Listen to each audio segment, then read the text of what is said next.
अस्सलाम वालेकुम दोस्तों, आज मुलाकात बहुत दिन में हो रही है। कुछ मसरूफियात थी, इस वजह से मुलाकात नहीं हो पाई थी। चलिए आज की मुलाकात में बहुत काम की बात करते हैं।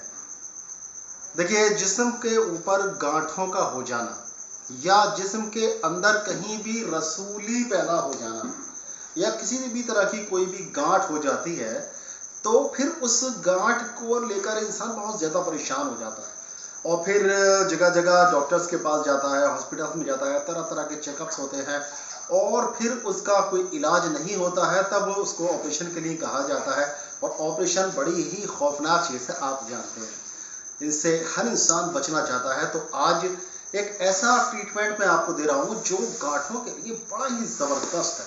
चाहे गांठ आपका लिपोमा हो, लिपोमा की वजह से देखा होगा आपने हाथों पर चर्बी की गांठें, कमर पर चर्बी की गांठें हो जाती हैं और कभी कभी फेस पर भी ये चर्बी की गांठें हो जाती हैं जो बड़ी बदनुमा लगती हैं। तो इस बदनुमा गांठों से पूरी तरह से आज मुक्ति मिल जाएगी। दूसरी चीज़, कहीं भी रसूली है यानी सिस्ट है, चाहे वो यूटेरस में सिस्ट हो, चाहे जिस्म पेट में कहीं सिस्ट पैदा हो गई हो या कहीं भी किसी जिस्म के बाहरी हिस्से पर या अंदरूनी हिस्से पर कोई सिस्ट पैदा हो गई हो, तो आज उसका ऐसा फार्मूला आपको दे रहा हूँ जो बिल्कुल अचूक फार्मूला है, कभी भी फेल होने वाला नहीं है। तो दोस्तों क्या करना है, सीधे सीधे टॉपिक पर आ जाते हैं, सीधे सीधे नुस्खे पर आ जाते हैं, बहुत लंबी चौड़ी बात नहीं करते हैं। तो क्या करना है, हमें इसमें सिर्फ 2 चीज़ें लेनी है और नुस्खा तैयार करना है। क्या करना है सुनिए। पहली चीज़ क्या है, पहली चीज़ है कचनार की छाल। देखिए, कचनार का पेड़ जो है सब लोगों ने नहीं देखा होता है क्योंकि इसका पेड़ बहुत कम होता है। कहीं कहीं ज़्यादा भी होते हैं पेड़ इसके, कुछ लोगों ने देखा होता है, लेकिन ज़्यादातर लोगों ने कचनार का पेड़ नहीं देखा होता है। तो मैं यहाँ कचनार का पेड़ भी आपको दिखा रहा हूँ, देख सकते हैं। और इसका पत्ता अजीब किस्म का होता है, उल्टा लगा हुआ हार्ट शेप पत्ता होता है, दिल की तरह से या नीचे से इस तरह से कटा होता है, जबकि दूसरे पत्ते इस तरह से होते हैं तकरीबन, और ये पत्ता इस तरह से उल्टा लगा होता है। और शाम के टाइम ये पत्ता बंद हो जाता है तो इस तरह का दिखाई देता है, देख सकते हैं। तो इसके अंदर लाल रंग का एक फूल, खुशनुमा सा फूल खिलता है। तो दोस्तों इसकी छाल का हमें इस्तेमाल करना है और इसकी छाल ले लेनी है, तकरीबन ऐसे समझ लीजिए तकरीबन 100 ग्राम के करीब छाल हमने लेनी है। और एक ख्याल ये रखना है कि इसकी अंतर छाल हमें लेनी है, अंतर छाल यानी अंदर वाली छाल। एक छाल ऊपर होती है जो धूप की वजह से, मौसम की वजह से इतनी रफ हो जाती है और उसके अंदर से जो दवा वाली जो एक ताकत होती है वो खत्म हो जाती है लगभग। लेकिन इसीलिए उसकी अंतर छाल, किसी भी पेड़ की अंतर छाल का इस्तेमाल किया जाता है, यानी ऊपर की छाल हटाने के बाद में जो अंदर एक छाल निकलती है उसका इस्तेमाल किया जाता है। तो यहाँ पर हमें छाल लेनी है, तकरीबन 100 ग्राम छाल ले लीजिए आप। 100 ग्राम छाल ले लिया आपने। अब क्या करना है, अब आपको मुंडी लेना है, गोरख मुंडी। ये देख सकते हैं आप गोरख मुंडी, यहाँ मैं दिखा रहा हूँ आपको गोरख मुंडी। ये बहुत ही ज़्यादा फायदे की चीज़ है और खून को साफ करने वाली जितनी भी दवाएं हैं उसमें गोरख मुंडी का इस्तेमाल ज़्यादातर किया जाता है। तो दोस्तों आप देखकर समझ सकते हैं अच्छी तरह से ये गोरख मुंडी क्या चीज़ होती है। 2 चीज़ें, केवल 2 चीज़ें, और इतना लाजवाब नुस्खा। एक शख्स था जो इलाज किया करता था गांठों का और रसूली का, और उसके पास बड़ी बड़ी दूर से लोग आया करते थे। तो उसका जब फार्मूला देखा गया तो वो फार्मूला वही फार्मूला था जो मैं आपको बताने वाला हूँ। अब ध्यान से सुनिए, आपको फार्मूला तो मैंने बता ही दिया है, अब उसको फार्मूला बनाने का तरीका मैं आपको बता रहा हूँ। 100 ग्राम अंतर छाल ले लिया आपने कचनार की।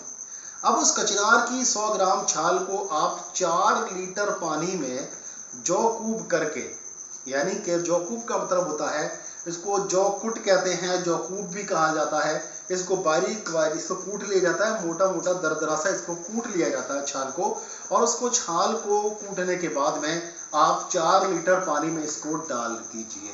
4 लीटर पानी में आपने डाल दिया इसको, और आपको इसके ही साथ में आपको क्या करना है, 100 ग्राम गोरख मुंडी भी इसमें डाल देनी है। ठीक है, 100 ग्राम आपने कचनार की छाल ले ली, 100 ग्राम गोरख मुंडी ले ली।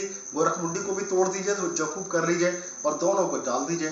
दोनों को डालने के बाद में फिर इस पानी को किसी बर्तन में रखने के बाद में आप इसको आंच देना शुरू करिए।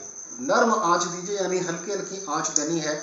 और इतनी आंच देनी है कि ये पानी 4 लीटर का 1 लीटर बचे। जब 1 लीटर पानी बच जाए तब आपको क्या करना है, अब आप इसको छान लीजिए। छानने के बाद में आप इसको बोतल में भर के रख लीजिए। दवा तैयार। कोई मेहनत, बहुत ज़्यादा मेहनत नहीं करनी, सिर्फ एक चीज़ ख्याल रखना है कि आपको कचनार की छाल लेकर आनी है, असली कचनार की छाल होनी चाहिए। दोस्तों अक्सर पंसारी लोग जो है कचनार की छाल रखते नहीं हैं, क्योंकि इसके फार्मूले लोगों को बहुत कम पता होते हैं। कचनार की छाल के फ़वाइद लोग बहुत नहीं जानते हैं, इसलिए इसका इस्तेमाल भी बहुत कम होता है, तो लोग इसको रखते भी नहीं हैं।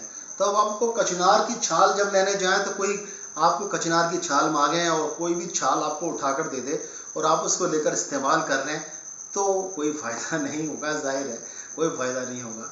तो कचनार की छाल बिल्कुल यकीनी तौर पर जो कचनार की छाल हो वही आपको लेनी है। गोरख मंडी तो आपको असली मिलेगी, 100% मिलेगी।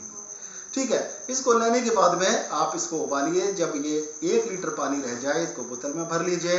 अब आपको इसको इस्तेमाल कैसे करना है सुनिए, ध्यान से सुनिए।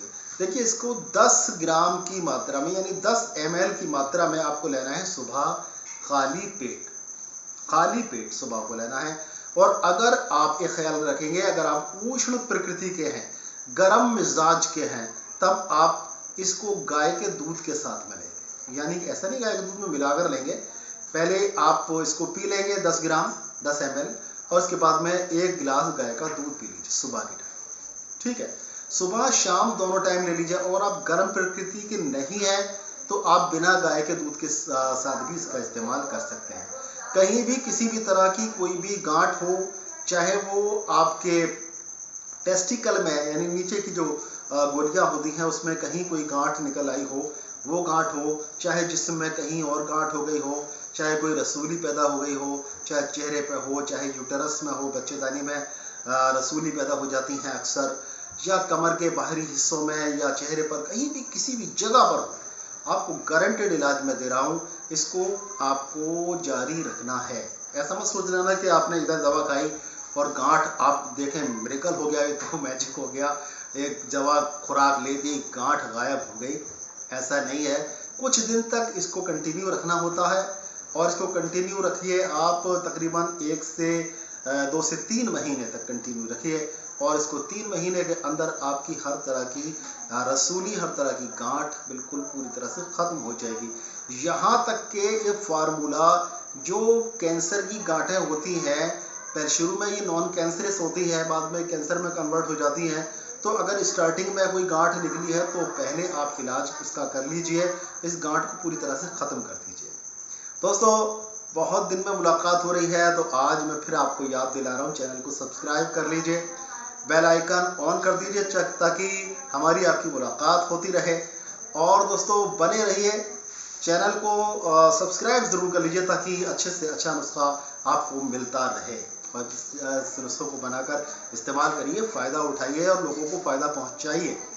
फिर मिलेंगे इंशाल्लाह किसी बहुत ही अच्छी जानकारी को लेकर, किसी बीमारी का बहुत अच्छा सा इलाज लेकर। तब तक के लिए अपने भाई डॉक्टर अतर शेरवानी को इजाज़त दें। अस्सलाम वालेकुम वरहमतुल्लाहि वबरकातुहू।